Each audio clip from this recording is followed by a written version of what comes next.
especially in smaller companies, they don't have the resources, not only financially, but manpower-wise, to go out and send their people to management training. And what happens is individuals are good in their position, so poof, they make them a manager.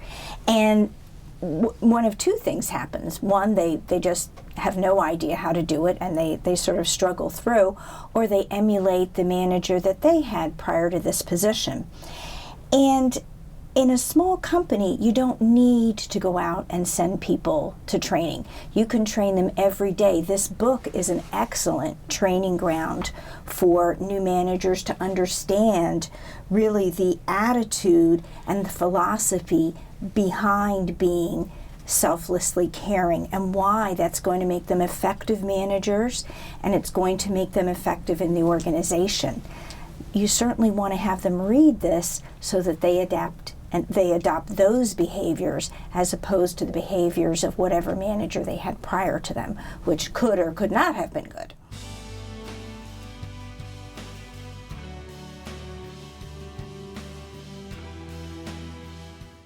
In the book, the term caretensity is used, and this, to a large extent, is what caretensity is all about.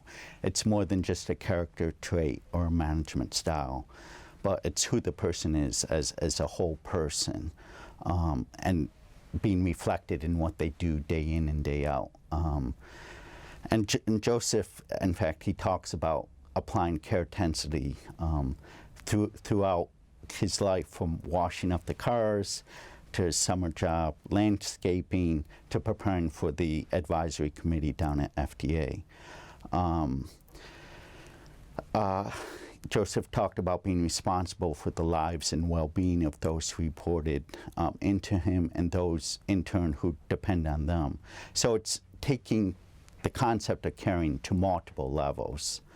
And most CEOs, they're concerned about meeting the goals and objectives of the organization, not the individual who has needs and goals as an individual. So you have to take both into account, being in the CEO position, the goals of the organization, but also the needs and wants and desires of the individual.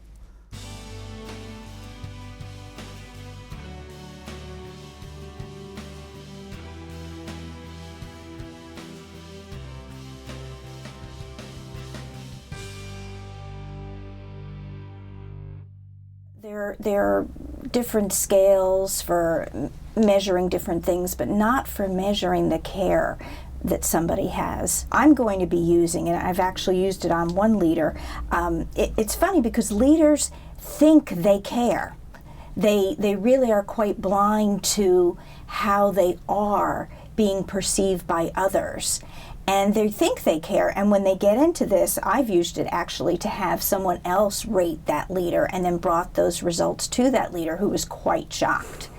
And I think it's a good wake-up call for them to see, gee, I thought I cared, but I'm being perceived as really not caring, having a hidden agenda, and really not doing what's best for the organization or my people.